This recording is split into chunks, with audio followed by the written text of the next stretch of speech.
Pharmacist Ben. AJ. How's it going, man? How you doing? Yeah, good. You know, I think you enjoy these late nights because you were on Coast to Coast last night. I was on. No, I don't enjoy the late nights. I have a hard time with Coast to Coast. It ruins the day for me the next day. I don't know how you do it. You're always up too. Well, you know, got to catch the birds when they're available. Yeah, no, I know. You got to do what you got to do. So good. Well, I'm glad we're doing a video here. I know we got a bunch of questions, which I'm happy to answer. Luda says hi. Yeah, she does say hi. Hi, she Luda. You're the best. You know, I got a number of comments like that from folks that listened to you last night. I think that the fact that you make things understandable, but then you also don't necessarily tie things to products necessarily. You talk about products that will help. Yeah. You give lifestyle opportunities. Yeah, it's really important because, you know, what's our object here? Our object is to help people, to make a difference in people's lives. And yeah, the products, especially the longevity products, longevity formulations, they're life-changing. Make no mistake about it. But there's other things too. There's exercise, there's diet, there's meditation, there's spirituality, there's mind power, there's the emotions that are all involved in how healthy or not healthy we are. And I find that if people, well, let me say this. I find that people will sometimes plateau. Have you noticed this? Like they'll have severe health challenges. They'll get on the Healthy Start Pack. They'll get on supplements. They'll get better. And then they'll sort of stay the same, right? They'll plateau. Mm-hmm. And I find that when that happens, there's other dimensions at play. Spiritual, mental, and emotional dimensions. And I think it's important that as healthcare professionals, as people, health coaches, and people who are really interested in making a difference in the world, we make sure people understand, our consumers, our clients, our patients understand that health is multidimensional. You got to be firing on all cylinders, spiritual, mental, emotional, and physical, if you're going to be maximally healthy. So I do always try to bring that up, and I'm glad people are noticing it, and I'm glad people are appreciative. And I also like to simplify. AJ, what's the number one disease smart people suffer from? I know I ask you all the time. Overthinkitis. Overthinkitis. You get an A. Thank you. Smart people overthink. Health is simple, people. It's simple because it's in the body's nature to heal. And you have to look no further than the last time you got a shaving cut or a paper cut or a broken bone to observe this healing phenomena in place. Now, if you have a broken bone, you have to have it set. You got to be in a cast, etc. But as they say, the bone is stronger at the point of the break. The body is a homeostatic system that naturally pulls the ups, the highs down, and raises the lows up. So it reaches a steady state. It's designed to do that. Healing is homeostasis. Homeostasis is built in. So if we're not healing, something's missing. Or something's getting into the system that shouldn't be. In other words, it's what's getting in that shouldn't be or what's not getting in that should that causes health challenges. Period. It's that simple. And now, you know, I like to break things down to the triangle, the 3 points of bodily breakdown. I call it the triangle of disease, the digestive system, the blood sugar system, and the adrenal thyroid complex. But even to simplify further than the triangle, which I think is pretty simple, but we can simplify it further and call it 2 points of disease, the digestive system and the blood sugar system. You know, Doc has a new book about metabolic syndrome, right? Absolutely. Metabolic syndrome is a description of all the things that go wrong in the body following breakdown at point 1 and point 2 in the triangle of disease, the digestive system and the blood sugar system. And by the way, there is a major link between dysbiosis, messed up gut bacteria, and gallbladder and bile issues, and blood sugar problems. So there's a connection between the digestive system and the blood sugar system. The digestive system A, the blood sugar system B, are the 2 points that you need to address all chronic health challenges. And if you want to even simplify further, work on the digestive system, intestinal health, as well as stomach, pancreas, gallbladder, liver function as well. But really, it's the intestine where the rubber meets the road, because the intestine is where the outside world gets into, becomes the inside world. You know, I probably said this before, but I'll say it again. The ancient Greeks used to think that the digestive tract that goes from your mouth to the other end was a separate animal that lived inside your body. Oh, And really? indeed, I didn't know that.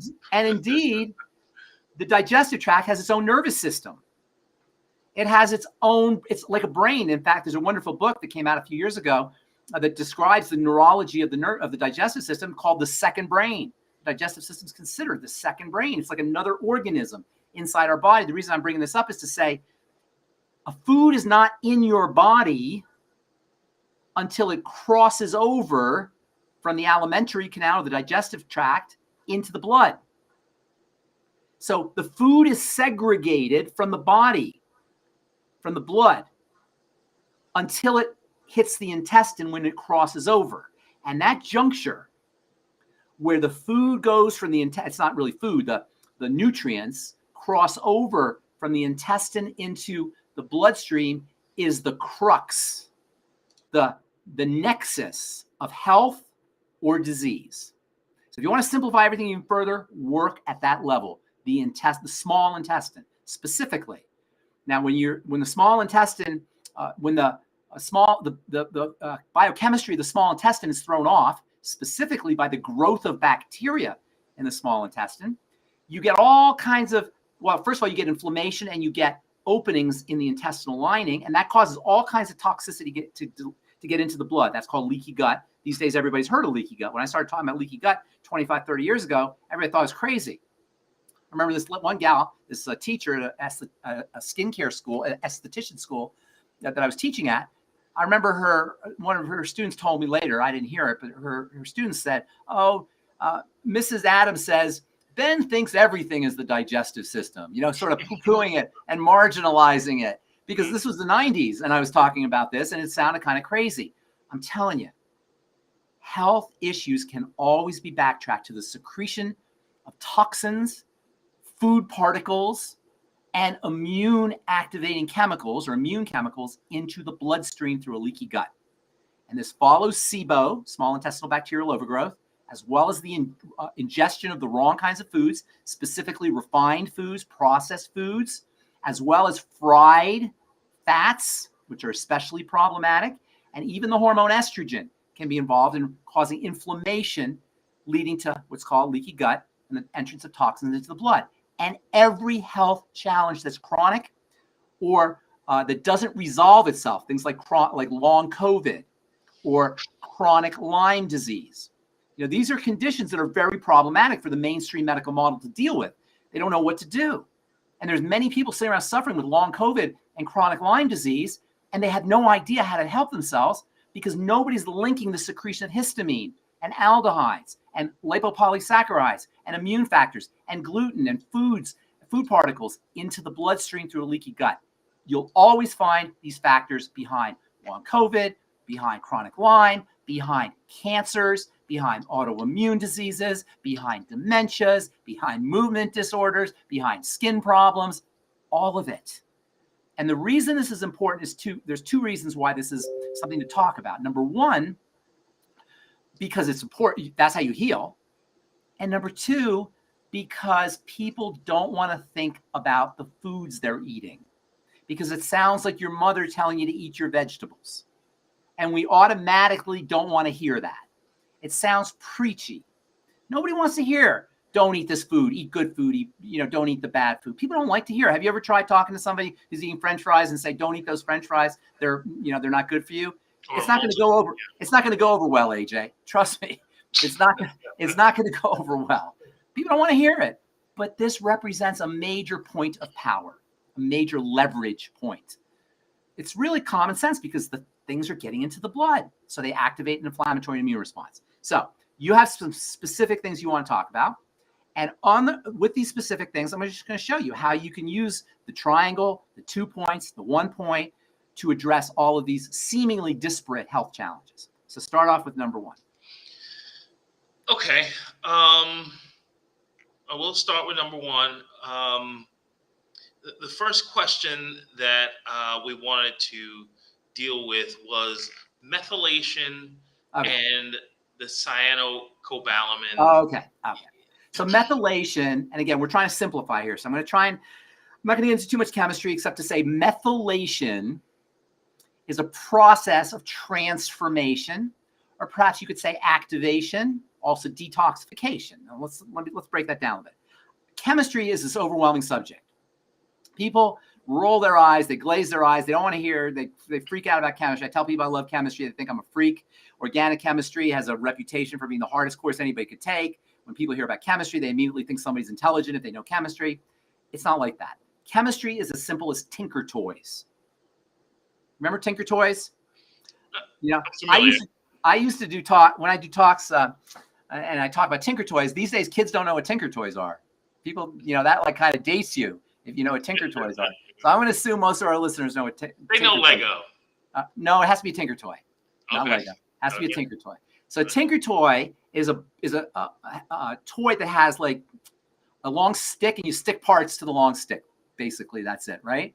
You stick a dowel or a wheel or a pulley, and you put it on sticks, and you create these structures. That's all chemistry is. It's Tinker Toys. It's things getting stuck onto structures and being taken off of structures. That's all chemistry is. Things getting stuck on, things getting taken off.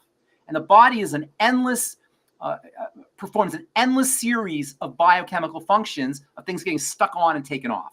And by sticking things onto a base structure, you change its functionality. You either activate it or you deactivate it, or you make it easier for the body to eliminate, or you make it easier for the body to store. You do different things by sticking things on to base chemicals. Methylation is a methyl group, or think of a dowel or a pulley getting stuck onto things. Methylation, you know what I mean by a dowel and a pulley, those little Tinker Toy parts? Yes, I'm familiar. I hope our listeners understand this. So you take let's say a dowel. You take a dowel, you stick it onto a Tinker Toy part, and you create a different shape. Methylation is a dowel getting stuck on certain chemicals. That dowel in chemistry is called a methyl or a methyl group. It's just a dowel getting stuck onto a base. By methylating certain things, you get certain kinds of biochemical functionality. For example, if you methylate DNA, you can turn on a gene.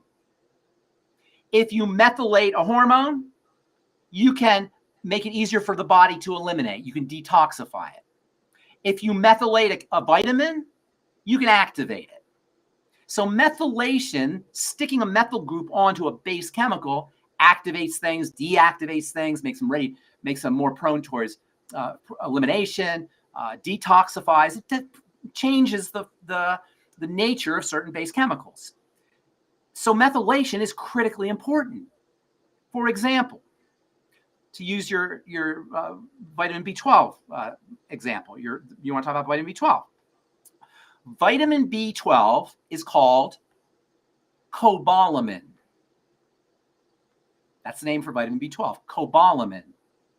It comes in different forms. The way the body uses cobalamin is by sticking a dowel onto it. That is, a methyl onto it. And methylcobalamin or dowel cobalamin, am I making sense with this whole dowel metaphor? Absolutely. Okay.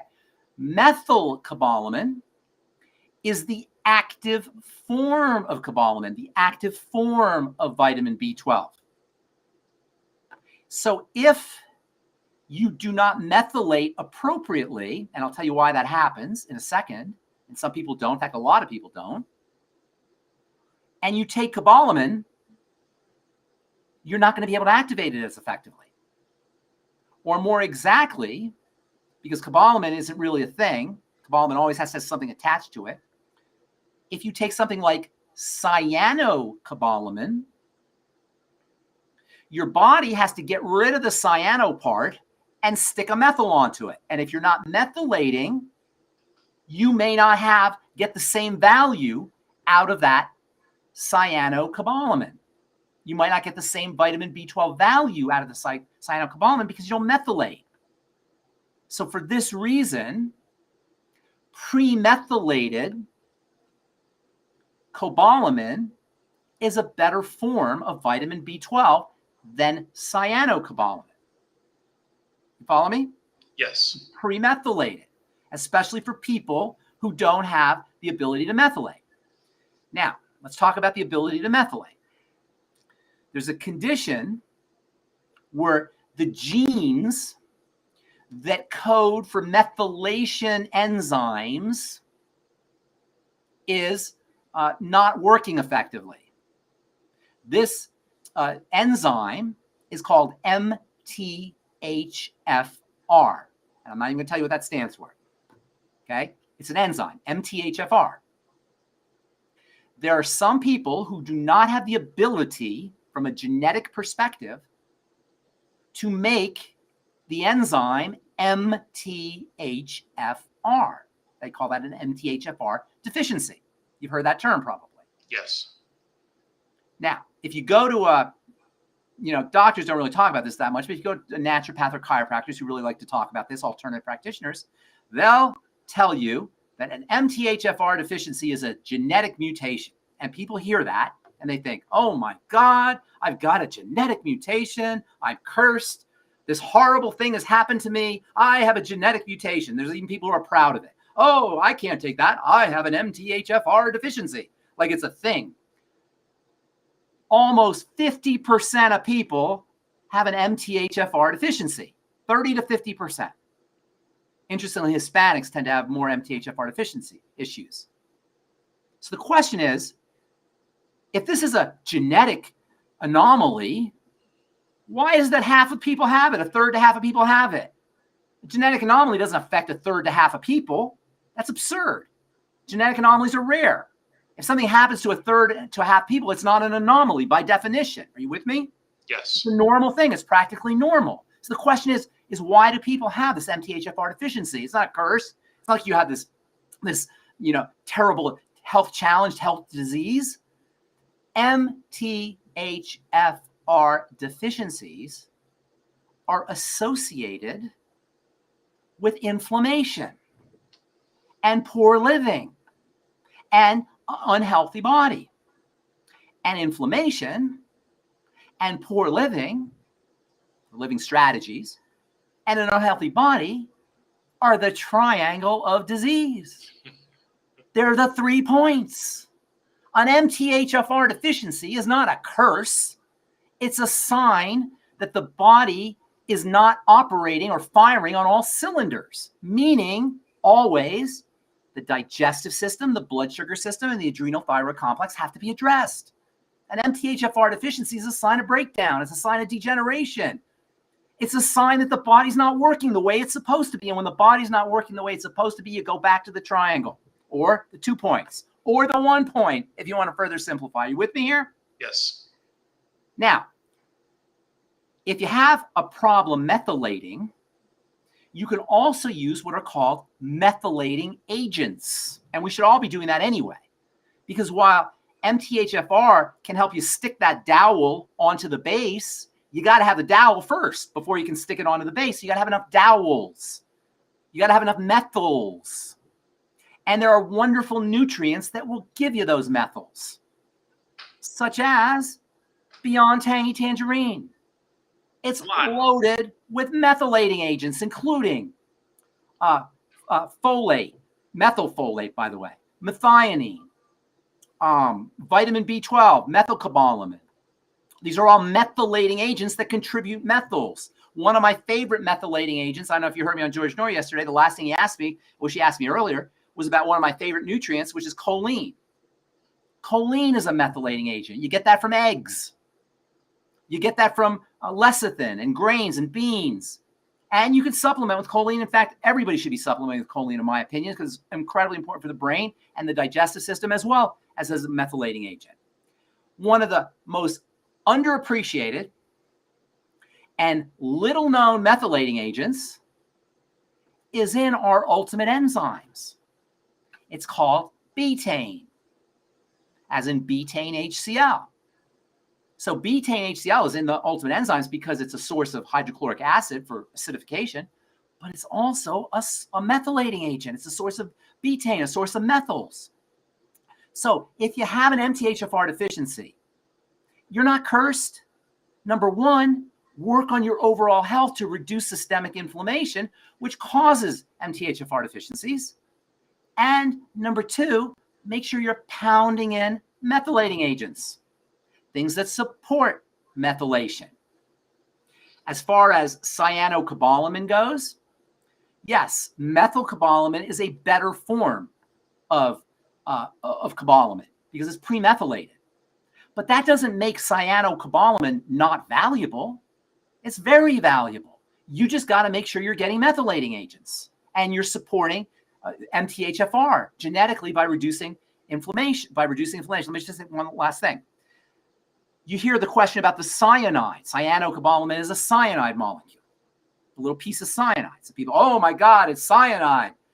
Dude, cyanide's in almonds, cyanide's in grapes, cyanide's everywhere in nature. Cyanide's a common molecule. Cyanide's in the body. Cyanide is considered to be a gasotransmitter that vasodilates. People hear cyanide and they think, oh, all of a sudden the guy's in court or some army guy who doesn't want to be interrogated bites into a cyanide pill and dies. That's a whole different thing.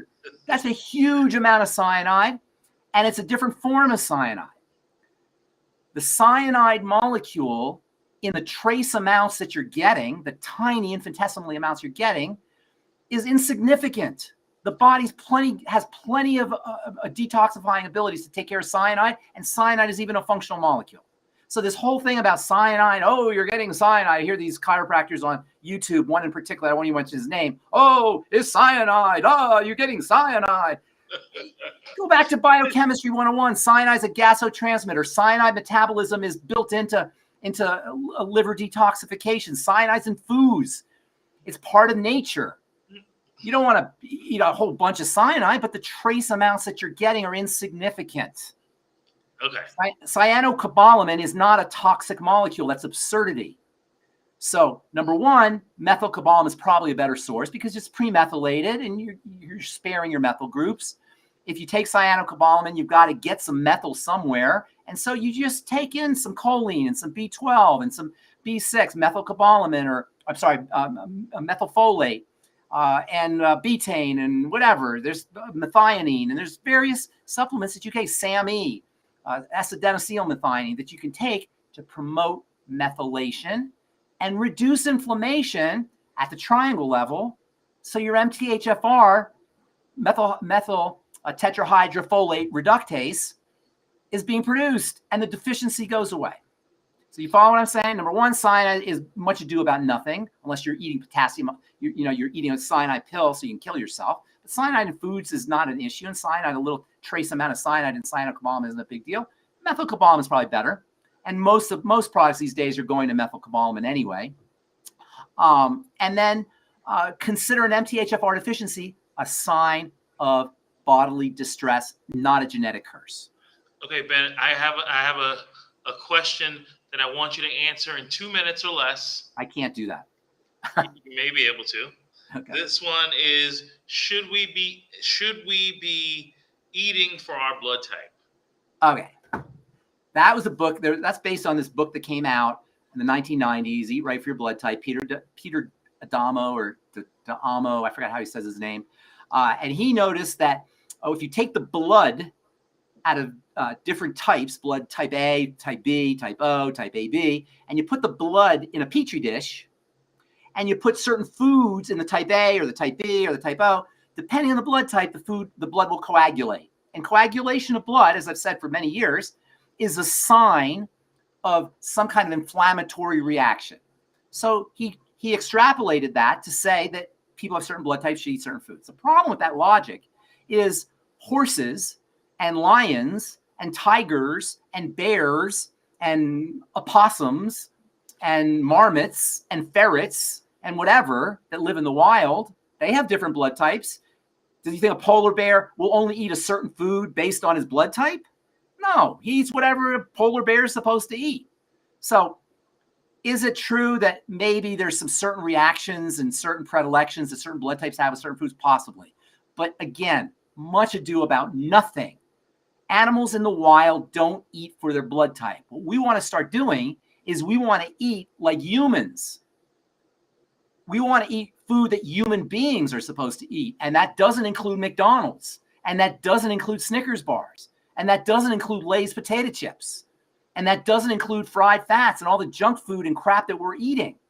That's really the problem. To get so specific about your blood type and specific foods, when you're eating, when the kind of foods we're eating are so far into the body is like worrying about a mosquito flying around your head when you got an elephant on your roof. Let's take care of the elephant on our roof, which is the amount of calories we're ingesting and the types of calories we're ingesting before we start to worry about this kind of minuscule minutia, much ado about nothing issues like eat right for your blood type. If it's possible that there's certain foods that certain blood types can react to, but really considering how undernourished we are, how nutritionally deficient we are, how toxic we are, the kinds of foods we're eating, how broken down our intestinal lining is, how prone towards leaky gut we are, all the things we're doing wrong in our life, that's small potatoes compared to what the real things we should be concerned about. Okay, one question that you made me think of that I didn't mention earlier to you in our pre-meeting was you mentioned, I think last night on Coast to Coast, or I had heard you in the past say that if we added fiber to our meal prior to consuming the carbs, that it would help us a lot in regulating our blood sugar. Correct. Can you kind of go into that? Yes, fiber mops up sugar. Think of fiber like a sponge that sucks up sugar. And when we eat sugar,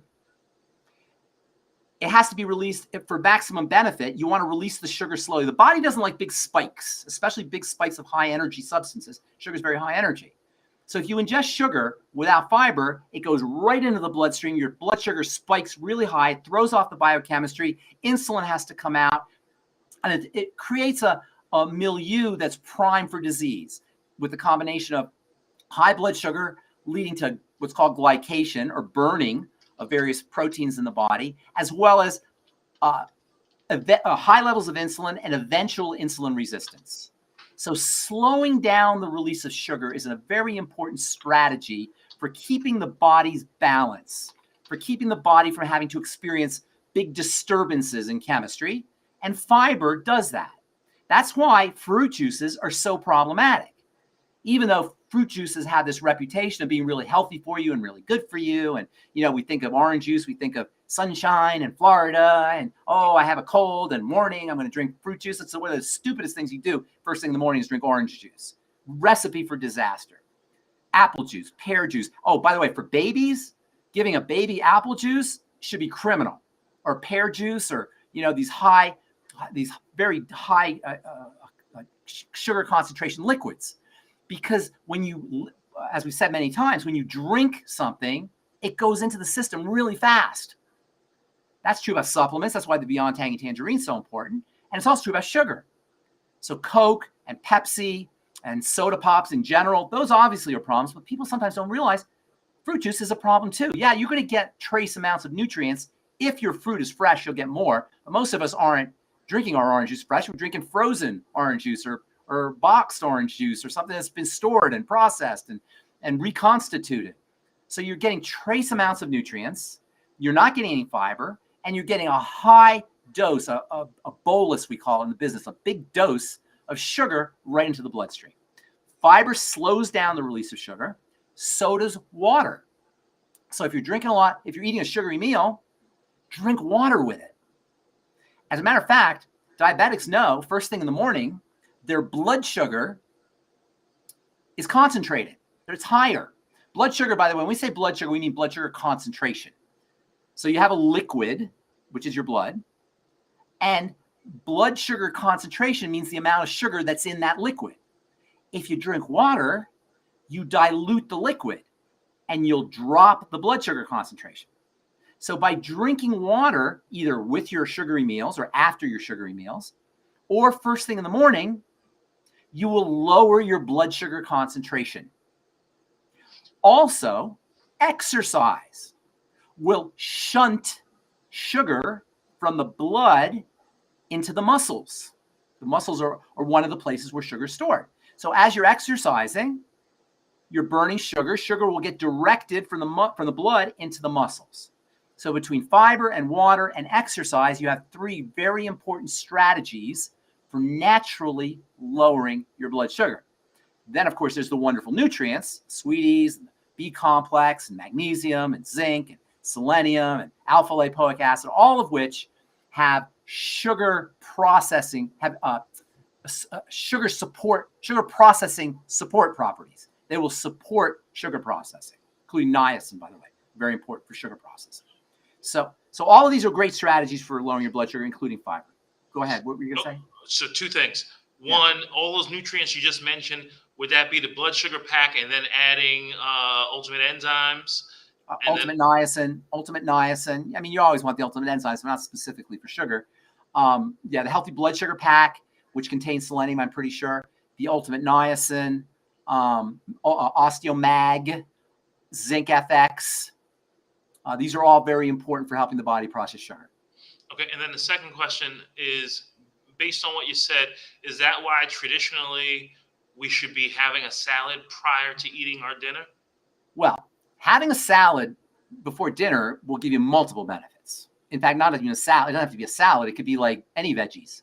Number one, the fiber will fill you up. So you'll eat less other things because you'll be full. You'll be able to drop your calories. Number two, the fiber will also suck up excess sugar, like you're pointing out. And number three, there's something psychological about starting your meal with vegetables. If you start your meal with vegetables, you will find that you're less likely to eat something that's not appropriate for you. There's a psychological phenomena that kicks in that makes it won't feel appropriate to eat lousy food after you eat something that's a high quality food, like a salad or some kind of vegetable, some kind of greens or any kind of vegetables, really. So there's three elements going. There's the fiber that softs up the sugar. There's the fiber that fills you up so you don't eat as many calories. And then there's also the psychological element of eating something good at the beginning of a meal. It makes it less likely that you'll indulge in something that's not as good for you. Well, before we get to the YouTube questions, yes. What do you think about the current weight loss drugs that are out there and folks? They're terrible. They're idiotic.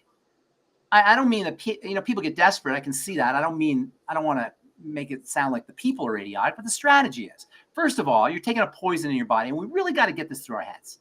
Drugs are poisons. Are they necessary? Yes, sometimes they're necessary. I told you this before, maybe for people who haven't heard me say this before. When I had knee surgery. I had a really bad leg accident a few years ago. And when they were wheeling me out of the operating room, I remember laying there on the gurney, and I remember this voice, and it was my voice, but I couldn't quite comprehend how it was my voice. It was just this voice, and it was going, "Morphine, give me morphine," just like that.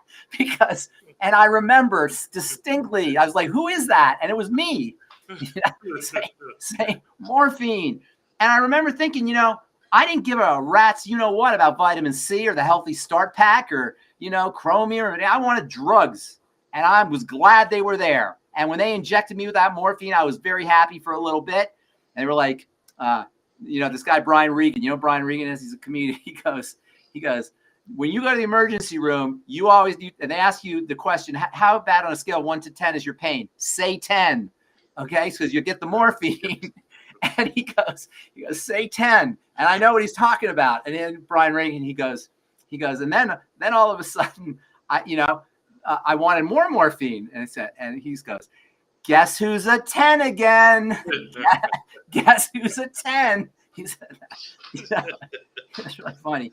So there's times when you need drugs. I'm not Pollyannish about it. I'm a pharmacist. I've studied drugs since 1980. I know drugs inside and out, but we got to understand what they are. They're making your body do things it doesn't want to do. Your body's a lot smarter than you. Body's a lot smarter than the doctor. The body is smart. And if you take a drug, you're saying I'm smarter than the body. In the Bible, I know you read the Bible. I'm familiar. I went to Catholic school. Oh, you went to Catholic school. Okay. So do you remember the story of Moses? Moses led the children of Israel through the desert, right? But he didn't get to go, right? He died. Joshua went to the promised land. Moses didn't go. You remember why Moses didn't go? Well, we have a disagreement about why, but yes. Yeah. Why didn't Moses go? Well, because I say because he struck the rock twice. Okay. Well, it's actually because he struck the rock. You're right. saying Well, whatever it was. The point is he didn't ask. God said, you ask the rock. He didn't say, he said, you ask the rock. And Moses he was getting a little irritated. You don't blame him. Can't blame him. I took these people out of Egypt, out of bondage. I marched them to the desert. They're bitching and moaning and complaining. Some water. I need some water. Yeah. They're all like, they're like, oh, you should have left us in Egypt. Why'd you take us out? And Moses is like, he's at his wit's end. So he hits the rock. He hit the rock. He didn't ask it. Drugs hit the rock. Drugs tell the body what to do. Drugs order the body. Drugs compel the body. The body isn't making insulin. So Ozempic or whatever, Wegovy, it spanks the body. You make some insulin. You make it now. The price we pay, number one, is toxicity. And that means detoxification. That means a depletion of resources, including methyl groups, by the way, and as well as other nutrients, copper and magnesium and vitamin C and zinc and all these nutrients that are responsible for detoxification. And with Ozempic and Wegovy and these GLP-1 inhibitors they're talking about that are all in the news, you don't just lose fat. You lose everything. You lose connective tissue. You lose muscle tissue. So now we have a problem with Ozempic face. Have you heard of Ozempic face? Yeah. Yeah? And now you even have Ozempic butt. No kidding. They have Ozempic butt where your butt just hangs and sags. So yeah, you're going to lose some weight, but it ain't going to look good. That's not how the body's meant to lose weight. The body's meant to lose weight by readjusting the hormones, not just insulin, although that's key, and blood sugar, but also the thyroid is involved and cortisol is involved. Stress hormones involved, and the female hormone estrogen is involved. And guess what is involved? Guess what all these things have in common? The triangle of disease. The first, the digestive system. Second, the blood sugar system. Third, the adrenal thyroid complex. So that's my take on Ozempic. If you need to lose some weight or a lot of weight, some people lose 100 pounds or 200 pounds, I'm not going to rip on anybody for doing it, but it's not the right way and there's a price to be paid. It's not, doesn't have the same, the benign nature of that we're presented with. Oh, you just take Ozempic and you lose the weight. Oh, my blood sugar is high. You've seen that commercial where the lady sings, you have a musical, a Broadway musical. Oh my God, I want to go crazy. You got this Broadway musical with the mailman and the flowers and he's smiling, about Jardiance, and they're all happy and they're singing and they're taking their medicine. And you all notice on the drug commercials, they're always happy and they're always singing, or they're bungee jumping, or they're climbing up a mountain, or they're, doing sculptures, or they're all active and having fun and living their life because they're taking their drugs, because they're taking their medicine. And this is why 60% of Americans are on drugs, on prescription drugs, and 30 or 40 are on multiple drugs. Do you know almost 60% of elderly Americans are on 5 or more drugs? Yeah. 5 or more. I know quite a number. Oh my God, this is crazy. Yeah. All right, so let's get some questions. Wait. Well, before you do that, Becca Dukes wanted to know for a client, how do you deal with spinal stenosis? All right, so spinal stenosis. Well, let's just say what spinal stenosis is. The spine is hollow, and you got nerves that run inside it, right? When your body is breaking down, inflammation is occurring. Inflammation is swelling and thickening. When cells are dividing rapidly, general deterioration is occurring. That hollow will narrow. As the spine deteriorates, as the bones deteriorate, as all the connective tissue deteriorates, the spine gets narrow and it puts pressure on the nerves that are inside, and that can cause tremendous pain. It can cause burning. It can cause numbness. It can cause a lot of health problems. So what do you do? How do you fix the situation? The triangle of disease. The digestive system, the blood sugar system, and the adrenal thyroid complex. Now, in conjunction with that, there's wonderful nutrients that you can take to strengthen the connective tissue. And this is where the pig pack comes in and the healthy bone and joint pack come in. Now, I'd probably be taking the healthy blood sugar pack as well as digestive support supplements. But you want to look at spinal stenosis as a sign of general deterioration of the body following inflammation. Inflammation follows the only 3 things that go wrong in the body. There's 3 systems that break down: the digestive system, the blood sugar system, and the adrenal thyroid complex, the triangle. But there's only 3 real biochemical breakdowns that you have to worry about. Number 1, nutritional deficiencies. Number 2, oxygen deficiencies. And number 3, toxicity. The only 3 things that can go wrong with a cell and thus tissue is starvation, suffocation, and toxification. All of these lead to inflammation, which leads to more starvation, suffocation, and toxification, which leads to more inflammation, which leads to more starvation, suffocation, toxification. This is the downward spiral of disease. We are missing key nutrients, or we're not absorbing them because of the digestive issues. That's where longevity comes in. That's where the Mighty 90 essential nutrients come in. That's where the healthy start pack and the healthy blood sugar pack and the healthy bone and joint pack and the healthy brain and heart pack and all of the other accessory nutrients come in. Oxygenation is a little bit trickier because inflammation will also impair oxygenation. But you can support oxygenation through slow, deep breathing, through exercise, through reducing the intake of inflammatory factors that increase suffocation or that lead to suffocation.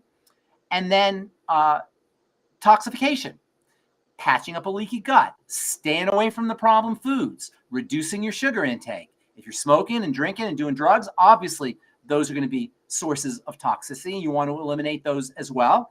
And then supporting detoxification with Dr. Ariaz's liver cleanse, for example, with the ultimate enzymes, for example, with the I-26, for example. These are all wonderful detox supplements that you can use. In fact, longevity has a whole bunch of detox supplements. So don't put the toxins in and support the body's ability to detoxify itself. The Mighty 90 essential nutrients will also support detox, particularly the minerals. And then that in turn will reduce the inflammation, which will improve spinal stenosis. Now, the problem with spinal stenosis is by the time it occurs, you're usually older. It doesn't happen in kids. Spinal stenosis is something that happens as we age. And so you're not going to, it may be a while before you make the corrections that you need to make. By the way, low pH in the blood, which is also associated with toxicity, is one of the biochemical causes of this degeneration that leads to stenosis. So it may take you a while to correct the condition, but you could immediately start to resolve the pain and the discomfort with all of these strategies. Okay. You're the man. Okay, so we got a couple questions in here. Let's try and rapid fire if possible. Yeah.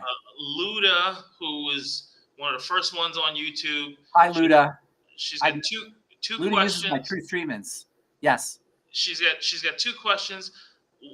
What do you think about sourdough bread, and what can my mom use for hyperpigmentation in the private area? Okay, so sourdough bread, it depends on the bread. I mean, you can have refined sourdough bread, maybe with refined flour. You could have, your mother making sourdough bread with the fermenting agents that make it sour. Sourdough bread is sour because there's yeast. I think it's yeast or bacteria. There's fermenting agents in there. And so it happens to be a good source of bread, but if the flour itself is not good, if it's a refined sourdough bread, it's not going to be a quality food. If your mother's making it or your friends are making it or it's in a quality bakery, it might be good for you. And I shouldn't say good for you, better for you. Bread is probably not a great food, no matter what it is, but it's better than regular bread, and refined or healthy sourdough bread that your mother's making or made in a quality bakery is going to be better than the kind you get at Safeway or grocery store. No, Dr. Wallach is going to say, any wheat, barley, rye, or oats. It's not, and he's right. It's not great. Bread is not a quality food, in my opinion. And Dr. Wallach is definitely right. Grains are a problem. Now, it turns out that there's also a lot of nutritional value in grains, tremendous amount of nutritional value in grains, but the downside is probably not worth it for most people. You can do fine without bread. Hyperpigmentation is a darkening. It's due to a couple factors, mostly estrogen, female hormone estrogen, as well as the stress hormone cortisol. In fact, I have a whole presentation on hyperpigmentation, also known as melasma. In the private area, it's a little tricky to treat topically because the private area is very sensitive. Luda, call Truth and ask for PYT. PYT is my private area skin lightening product that I make at Truth. Can you give the phone number for Truth? I could, except I don't know it. I'll find it. I'll But find it. I'll if put you it get up. online, you can see it online. It's called PYT. And by the way, PYT stands for Pretty Young Thing. Okay, Michael Jackson. I got you. Okay. But at least tell the folks the name of the company, please. Truth. Well, I don't like talking necessarily about truth about my business, but my skincare company is called Truth Skin Health, or truthtreatments.com is the website. And by the way, I called the company Truth because I hate BS. And the skincare business was full of such BS, which it still is, that it makes me want to throw up. And sometimes I'm even embarrassed to be part of it, except for what I'm doing is completely different from most skincare products. So Truth Treatments, call Truth Treatments. I know Luda's been using my Truth products for a long time. So just call Truth and ask for PYT. Oh, you know Luda. I know Luda. Yeah, I've never met her, but I've talked to her on the phone. Okay. Right, Fantastic. Luda? We go way back, Luda, right? Oh, fantastic. She's All still right. on. She might not be on. You get all that. Okay. So Texas Hill Country asks probiotics Yes. to repair the gut flora. Yes, probiotics are very important. I like the nightly essence. Now, if you have SIBO, you got to be a little bit careful because you have too much bacteria. So some people will have to be careful if they're dealing with SIBO. But generally speaking, good bacteria are very important to supplement with. And I love, love, love the nightly essence because it's got a full spectrum of bacteria and it also has enzymes in it too, especially a very important enzyme called nattokinase, which is really helpful for the blood. So yes, they're very important probiotics. What else? Chelation. Does Longevity have a vitamin D supplement? We have products with vitamin D. We don't have a straight vitamin D supplement, but the best vitamin D comes from the sun by far. But we do have lots of products with vitamin D in them. I don't know offhand which ones. There are quite a few. Okay, and then health pack someone should get if they're dealing with lipedema. Lipedema is a digestive condition that involves the liver and the gallbladder and the intestine. So all the digestive things. Dr. Ariaza's liver cleanse. What you said? Lipedema? Did you say? Lipedema, yeah. Lipedema, yeah. Dr. Ariaza's liver cleanse is definitely indicated for lipedema. And then anything you do for liver and gallbladder and intestinal support. That would include the I-26 and the ultimate enzymes. Do we have a straight bile product? I don't know if we have a straight bile product. Ultimate microbiome. Ultimate enzymes and the nightly essence are the closest things that we have. Yeah, well, I don't think we have a straight bile product. But anything you do to support digestive health, particularly at the level of the liver, the gallbladder, and the intestine for lipedema. So what do you think, Ben? Do you think this was longer than I anticipated? No, I always talk Sorry about that, man. No, it's me. That's on me. And then somebody's asking about methylation is different from chelation. Yes, it's very different. Methylation is when a methyl group is stuck on to a chemical, a molecule to activate it or to deactivate it or to detoxify it. And then chelation is also something being stuck on to something else, but that usually doesn't involve the same kind of activation. That's more a chelated, that's usually more for nutritional supplementation to make nutritional supplements more bioavailable. For example, chelated amino acids are a better form of an amino acid supplement because it's easier for the body to process. Chelation does also occur inside the body, but that's usually involved with transport and absorption and utilization more than it is activation of a molecule like methylation or deactivation. Ben, I guess they're similar because things are stuck onto each other, but the purpose is different. Okay? Ben, you're a very busy man. I appreciate your time, and I'll see you on Friday on Daily with Doc. Yes, I can't wait to be on Daily with Doc. See everybody. Thanks for being on the call. And join us on Daily with Doc if you're out there. Join me on Fridays, but also, AJ, you do it every day, don't you? And Rebecca does it every day. Yeah, Rebecca. Is Rebecca on the call here? Rebecca's on her roof putting the Starlink up. I got to meet the new doctor. I forgot her name already. What's that gal's name? The iridologist. Yeah. Yep. You forgot her name too. You met her in person already? No. I did a Zoom call with her. Oh yeah. Yeah, and I bought her book. I'm looking forward to reading it. Yeah, you're very generous, Ben. All right. God bless you, AJ. God bless everybody, and we'll talk to y'all later. Bye.